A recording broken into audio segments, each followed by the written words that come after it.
할렐루야 반갑습니다. 우리 24가 구역공과 원수도 사랑하라 우리 함께 공부하고 하나님 말씀 나눠보도록 할게요. 마음 열기입니다. 지난주 생활 중 받은 은혜와 감사를 나눠 봅시다.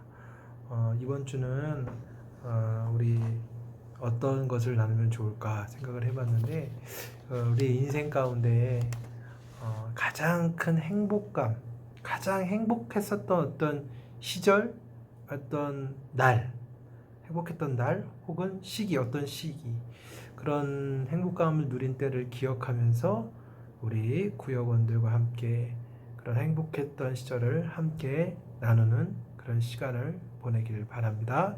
같이 또 함께 또 뜨겁게 찬송가도 함께 부르시기를 바라고요. 자, 말씀 들어가기입니다. 말씀 들어가기. 제가 읽어볼게요. 오늘 우리가 사는 세상은 온통 보복천지입니다. 하지만 보복의 감정과 방법으로는 행복할 수 없습니다. 우리는 보복의 줄을 끊고 사랑의 길을 열어주는 사명을 감당함으로 선으로 악을 이기는 본이 되어야 합니다. 네, 여러분 오래전에 개봉한 영화인데요. 그 친절한 금자씨라는 영화가 있습니다. 이 영화의 스토리는 이렇습니다. 금자라는 한 여자가 억울한 누명을 쓰게 되어서 대신 쓰게 되고 13년 동안 수감 생활을 하게 됩니다. 근데 13년의 그 수감 생활도 아주 모범수로 생활한 다음에 석방하게 되는데, 그가 석방되어서 바로 시작한 일이 무엇이었냐면 자신에게 그 억울한 누명을 씌워서 감옥살이를 하게 했던 백선생이라는 사람에게 복수하려는 것이 바로 그 금자씨가 해놨던 일이었다는 거죠. 그래서 그 금자라는 여인은 자신처럼 백선생을 통해서 억울한 일을 겪은 사람들을 다 불러 모아서 그 백선생을 납치한 다음에 온갖 잔인한 고문을 가한 다음에 그 백선생을 죽이게 됩니다. 이렇게 복수를 끝낸 금자의 그 얼굴에는 기쁨과 환희의 표정이라기보다는 깊은 허무감 그리고 무표정한 표정으로 영화가 끝나게 됩니다. 여러분, 세상은 이처럼 복수를 해야 되고 그리고 원수를 갚아야 된다라고 말합니다. 자신에게 그 억울함이 티끌 하나 없어야 한다라고 말하죠. 그런데 이와는 전혀 반대로 기독교는 이 원수를 그리고 나를 박해하는 자들을 축복하고 사랑하라라고 가르치고 있습니다. 그래서 어떤 사람은 이 기독교의 가르침 중에 바로 이 원수 사랑이 자신에게는 도저히 용납되지 않기 때문에 기독교를 내가 믿을 수가 없다, 따를 수가 없다라고 말하기도 합니다. 사실 원수를 사랑한다라는 것, 원수를 이해하고 원수를 용서한다라는 것은 본능적으로 불가능한 일이죠. 그러나 성경은, 하나님의 말씀은 이 원수를 사랑하라라고 단호하게 명령하고 있습니다. 그렇다면 어떻게 이 엄청난 일을 할 수 있을까요? 어떻게 이 일들이 가능할까요? 오늘 구역 공과를 통해서 우리 함께 그 원수를 사랑하라는 하나님의 그 위대한 법을 어떻게 지켜낼 수 있는지 함께 공부해 보도록 하겠습니다. 우리 말씀 속으로 우리 함께 말씀을 같이 한번 읽어보겠습니다. 말씀을 읽을 때 저만 읽는 게 아니라 우리 함께 이 영상으로 시청하는 우리 구역 식구들, 구역자님들 함께 반드시 말씀을 읽기를 바랍니다. 함께 읽겠습니다. 너희를 박해하는 자를 축복하라. 축복하고 저주하지 말라. 즐거워하는 자들과 함께 즐거워하고 우는 자들과 함께 울라. 서로 마음을 같이 하며 높은 데 마음을 두지 말고 도리어 낮은 데 처하며 스스로 지혜 있는 채 하지 말라. 아무에게도 악을 악으로 갚지 말고 모든 사람 앞에서 선한 일을 도모하라. 할 수 있거든 너희로서는 모든 사람과 더불어 화목하라. 내 사랑하는 자들아 너희가 친히 원수를 갚지 말고 하나님의 진노하심에 맡기라. 기록되었을 때 원수 갚는 것이 내게 있으니 내가 갚으리라고 주께서 말씀하시니라. 내 원수가 줄이거든 먹이고 목마르거든 마시게 하라. 그리함으로 내가 숯불을 그 머리에 쌓아 놓으리라. 악에게 지지 말고 선으로 악을 이기라. 아멘. 여러분 로마서 12장은 성도 하나님의 은혜로 말미암아 예수를 믿고 구원받은 하나님의 백성들이 어떻게 거룩한 삶을 살아갈 수 있을까? 실제적인 우리 삶 속에서 어떻게 거룩을 이루며 살아갈 수 있을까라는 내용을 말씀하고 있습니다. 그래서 먼저 12장 1절부터 13절에서는 삶의 현장 가운데 우리 성도의 삶의 현장 가운데 가장 중요하다고 얘기할 수 있는 성도들, 교회 안에서 성도와 성도의 사이의 관계에서의 자세, 어떤 태도를 보여야 되느냐, 그리고 또 우리가 성도를 이렇게 교회 안에서 성도를 섬길 때 어떤 은사를 갖고 섬길 수 있는가에 대해서 로마서 12장 1절부터 13절까지 말씀하고 있고, 그리고 이어서 오늘 본문인 로마서 12장 14절부터 21절까지는 대사회적인 관계, 그러니까 즉 사회 속에서, 세상 속에서 이웃과의 관계 속에서 성도의 자세, 그들과 어떤 관계를 맺으며 살아야 되고 또 그 관계 속에서 어떤 태도를 보여야 하는지에 대해서 말씀하고 있습니다. 이 교훈의 핵심은 이것이죠.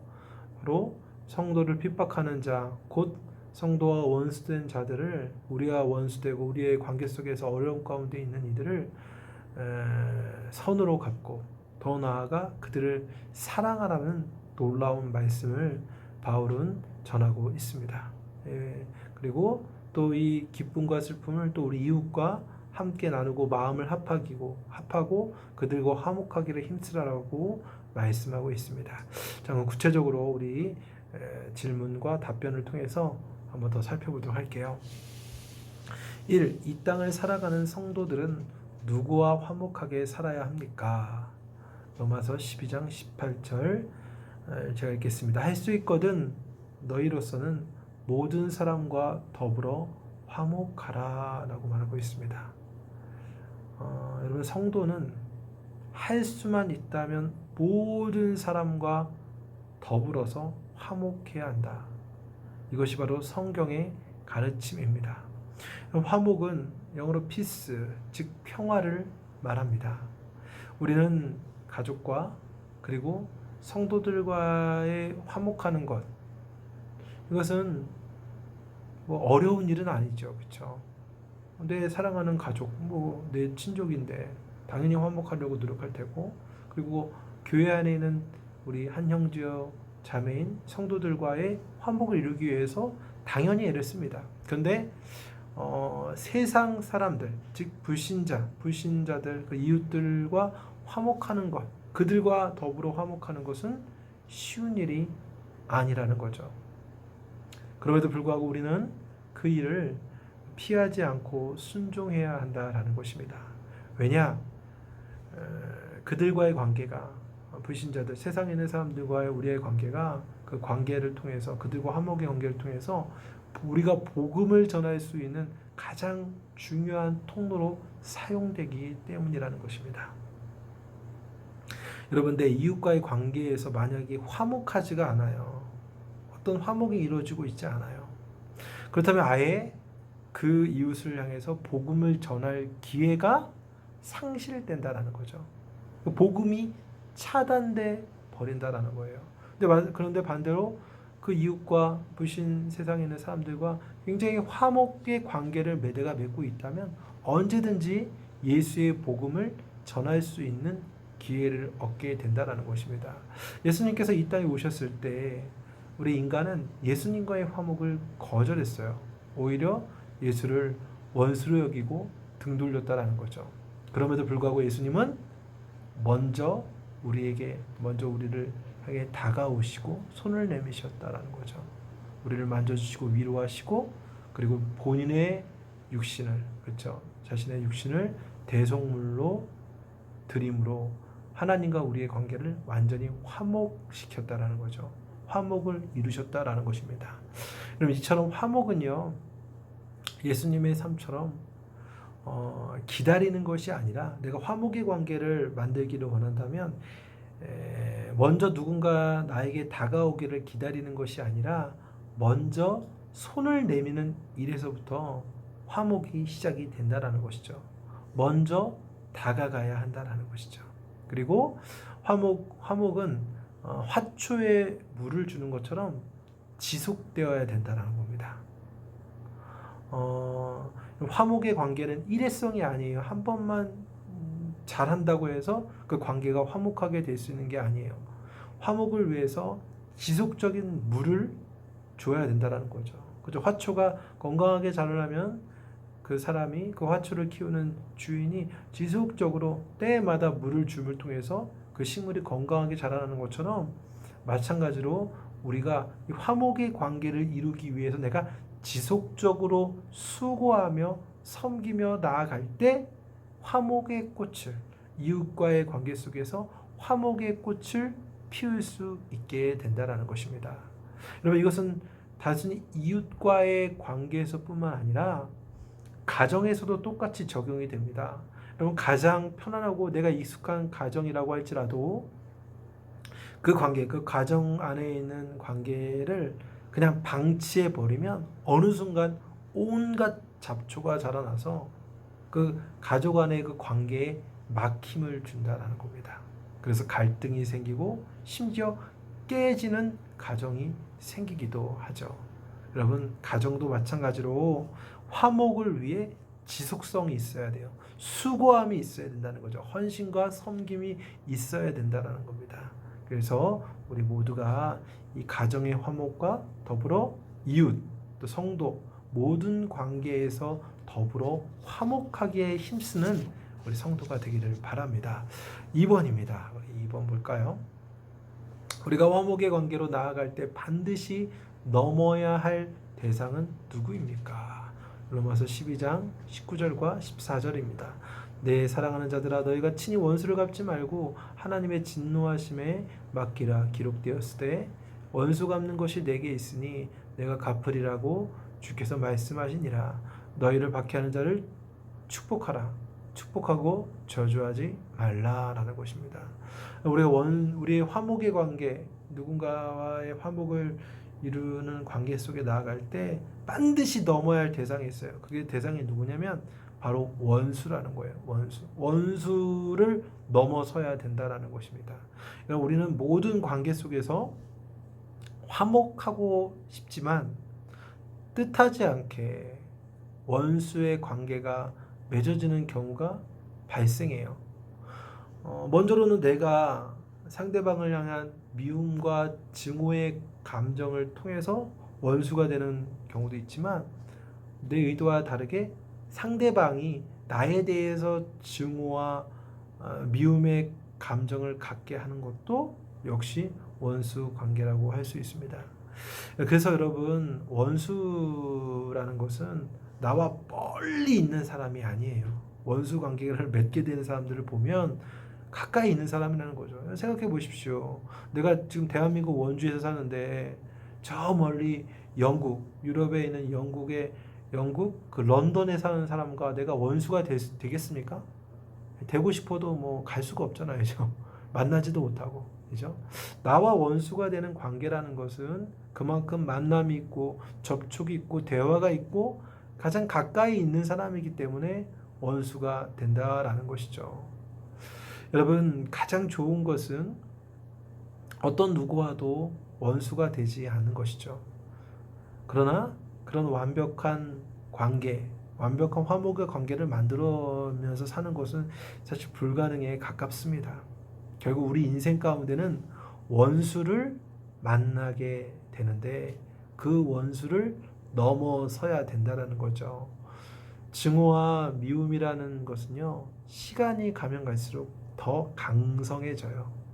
그럼 내가 누가 미워하는 대상이 있는데 하룻밤 자고 일어나면 그 미움이 사라집니까? 오히려 더 미움을 묵상하고 증오를 묵상하여서 상대방을 더 미워하고 증오하는 것이 우리 인생의 모습이라는 거죠. 그리고 그 미움과 증오, 원수라는 것이 내 힘으로 처리할 수가 없다라는 것이죠. 내 힘으로 되었으면 이제 원수를 왜 맺겠습니까? 그렇기 때문에 우리는 이 원수를 뛰어넘기 위해서는 하나님을 절대적으로 의지해야 된다는 거죠. 성령을 의지해야 된다는 거죠. 내가 철저히 죽고 나에게 먼저 해를 가한 사람이라고 할지라도 원수라고 할지라도 하나님의 눈으로 안경을 끼고 그들을 긍휼이 필요한 존재로 또 은혜가 필요한 영혼으로 보아야만 원수를 넘어설 수 있다는 거예요. 이게 1단계. 여기까지만 가도 사실 대단한 거죠. 근데 여기에서만 멈추고 있지 않다라는 거죠. 성경은 더 나아가야 된다는 것입니다. 자, 3번을 한번 볼게요. 우리를 박해하는 자들에 대해서 어떻게 반응해야 합니까? 로마서 12장 14절. 너희를 박해하는 자를 축복하라. 축복하고 저주하지 말라. 여러분, 나에게 해를 가하고 손해를 끼쳤어요. 내가 아무런 잘못도 안 했는데 나를 괴롭혀요. 나를 힘들게 해요. 그런 사람을 축복하라. 그리고 그를 저주하지 말라. 이것은 아까도 얘기했지만 인간의 본성을 완전히 거부하는 일이에요. 그죠? 억울하고 내가 손해보고 너무나 힘든 일을 당하면 하나님께서 공의로 당장 풀어주셔야 되지. 하나님께서 당장 이 내 억울함을 복수해 주셔야지. 그렇게 해도 부족할 것 같은데 하나님께서는 우리를 향해서 박해하는 자를 축복하라고 또 저주하지도 말라라고 말씀합니다. 여러분, 예수님께서는 이 사실에 대해서 더 분명하고 더 강력하게 말씀하고 있어요. 여러분, 마태복음 5장 43절부터 45절의 말씀을 우리 함께 보도록 할게요. 우리 성경을 바로 앞에 두고 있다고 한다면 성경을 한번 찾아봅시다. 마태복음 5장 43절부터 45절까지 말씀입니다. 우리 같이 마태복음 5장 43절과 45절까지 말씀 같이 한번 읽어볼게요. 또 내 이웃을 사랑하고 내 원수를 미워하라 하였다는 것을 너희가 들었으나 나는 너희에게 이르노니 너희 원수를 사랑하며 너희를 박해하는 자를 위하여 기도하라. 이같이 한즉 하늘에 계신 너희 아버지의 아들이 되리니 이는 하나님이 그 해를 악인과 선인에게 비추시며 비를 의로운 자와 불의한 자에게 내려 주심이라.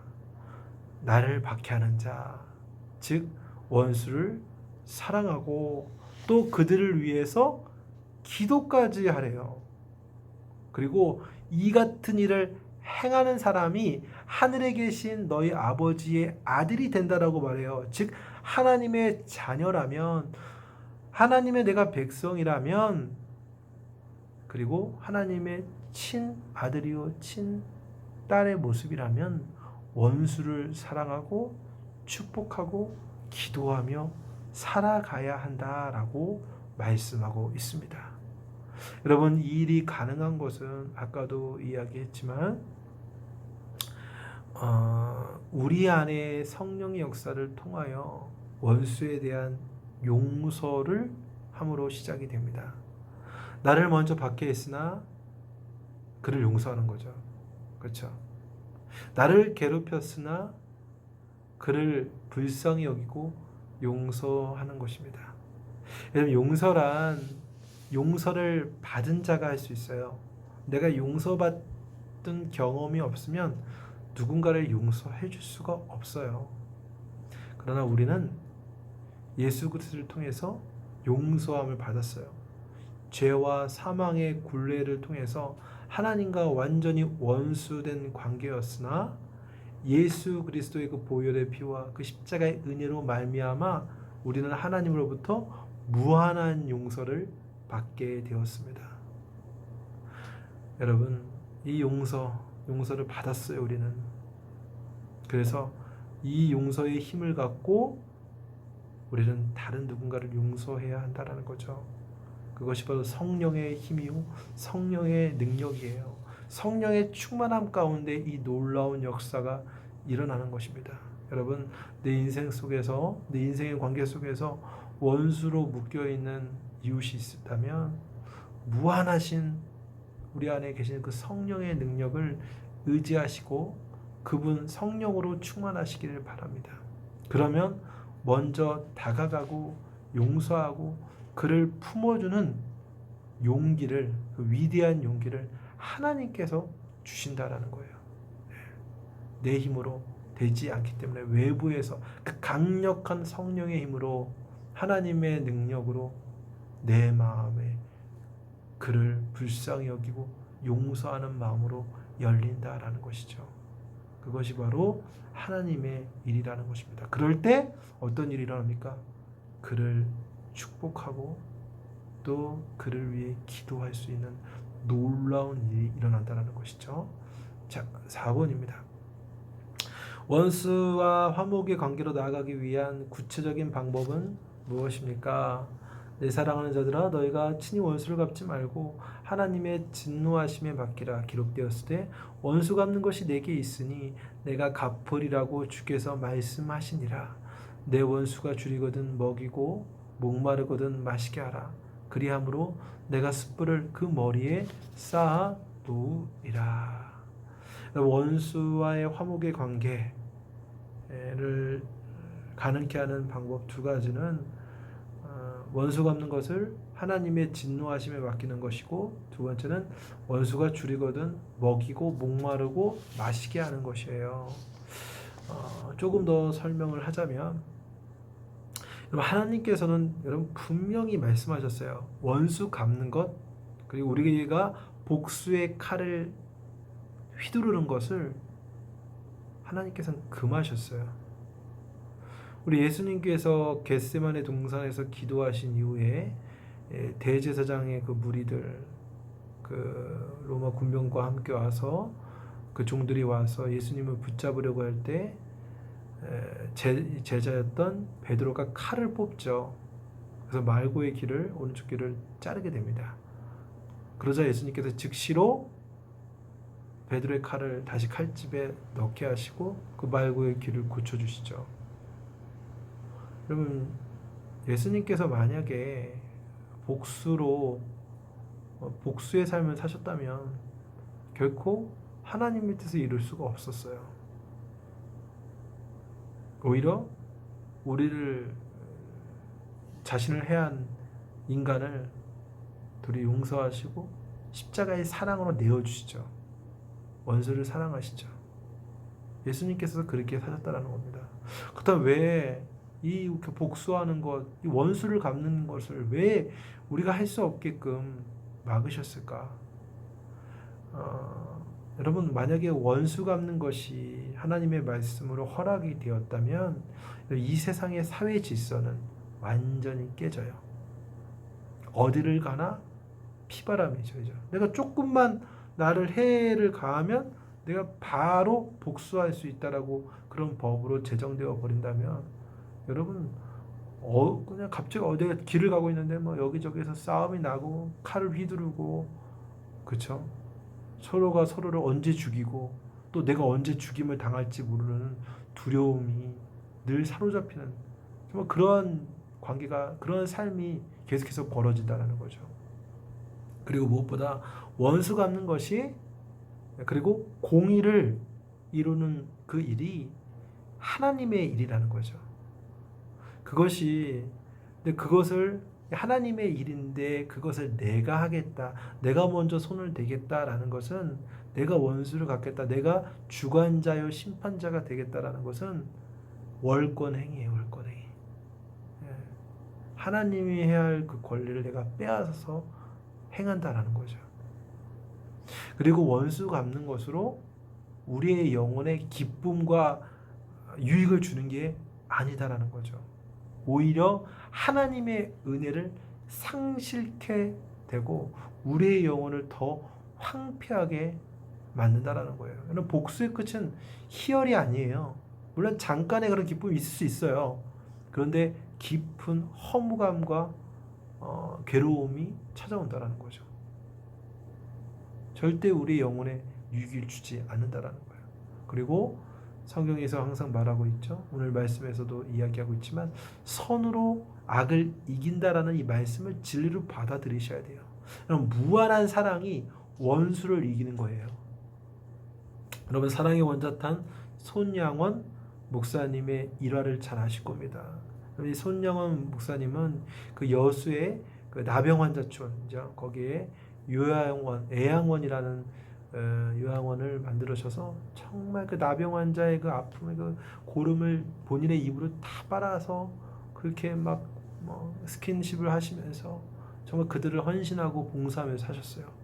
그리고 그 일제의 신사참배도 단호하게 거절하셨던 분이죠. 그래서 옥살이도 오래 하셨고, 그래서 어떻게 보면 한국교회 보석과도 같은 분이신데 이분에게 정말 안타까운 일이 생겼습니다. 1948년에 여수 순천 반란 사건 당시 그 손영원 목사님의 두 아들이 공산주의자들에 의해서 처참하게 살해당합니다. 두 아들이 처참하게 살해돼요. 그리고 이 살해자들은 그 두 아들을 살해한 사람들은 다행히 계엄군에 의해서 체포되었어요. 그리고 즉시 사형 선고를 받게 됩니다. 우리가 만약에 손양훈 목사님이라면 와, 하나님 드디어 공의가 이루어졌군요. 할렐루야. 하나님 아주 처참하게 그들을 죽여주십시오 라고 했을지도 몰라요. 그런데 손양훈 목사님은 그 살해범이 그 안재선이라는 사람인데 그 안재선이라는 사람을 살려내기 위해서 구명운동을 벌입니다. 사형하지 말라. 그를 풀어줘라. 나는 그를 용서했다. 그리고 거기서 끝난 것이 아니라 안재선 씨의 석방뿐만 아니라 그를 양아들로 삼았다는 거죠. 여러분 이게 얼마나 놀라운 일입니까? 자기의 친아들을 둘을 죽였는데 그 죽인 그 살인자를 자신의 양아들로 삼았다라는 거예요. 여러분 이게 바로 선으로 악을 이기는 하나님의 역사라는 것입니다. 여러분 인생의 여정 가운데 이렇게 원수를 사랑으로 그리고 선으로 악을 이기는 위대한 역사가 여러분의 인생 가운데 반드시 나타나기를 축복합니다. 그리고 어디서든 이러한 화목의 관계를 만들어내기를 축복합니다. 화목을 만들어내는 그 사람에게 하나님께서는 그의 인생을 복되이다 말씀하시고 그를 인생을 형통의 길로 이끄신다는 사실을 기억하시기를 바랍니다. 자, 나눔입니다. 나에게 정말 큰 상처를 주는 사람에게 구체적인 사랑을 실천해 봅시다. 아마 우리의 삶 속에서 상처를 주는 사람 많이 있죠. 내가 말로써 행동으로 또 그 사람은 모르지만 내가 마음으로 그를 미워하거나 증오한 사람이 있다면 우리가 어떻게 그 관계를 내가 화목을 이뤄내기 위해서 어떤 수고를 내가 먼저 해야 될지 한번 깊이 생각해 보시고 함께 나누시길 바라고 또 우리를 핍박하고 대적하는 모든 사람에게 사랑을 실천할 수 있도록 기도합시다. 그렇죠. 제가 얘기했지만 우리의 힘, 우리의 감정으로 되는 게 아니에요. 우리의 이성으로 되는 게 아니에요. 성령의 능력으로 주님의 힘으로 그리스도의 사랑과 용서로 이루어진다는 것을 기억하고 이를 위해서 또 기도하시고 또 서로의 기도 제목과 또 교회와 지역과 나라를 위해서 기도해 주시기를 바라고 반드시 헌금 찬양 하시고 그리고 주기도문으로 예배를 구역 모임을 마치시기를 바랍니다. 오늘도 수고하셨고 여러분이 말씀이 그냥 여러분의 생각으로 좋은 말씀이다 라고만 생각하지 마시고 어떻게 이 말씀이 나의 삶 가운데 정말 이루어질 수 있을까? 나의 관계 속에서 어떻게 화목을 만들어내고 그 악이라는 그런 좋지 않은 나에게 불의를 행하는 사람마저도 예수 그리스도의 사랑으로 포용할 수 있는 그런 무한한 사랑을 내가 어떻게 실천할 수 있을까 기도하시면서 또 한 주를 보내시기를 주님의 이름으로 축원합니다. 수고하셨습니다. 감사합니다.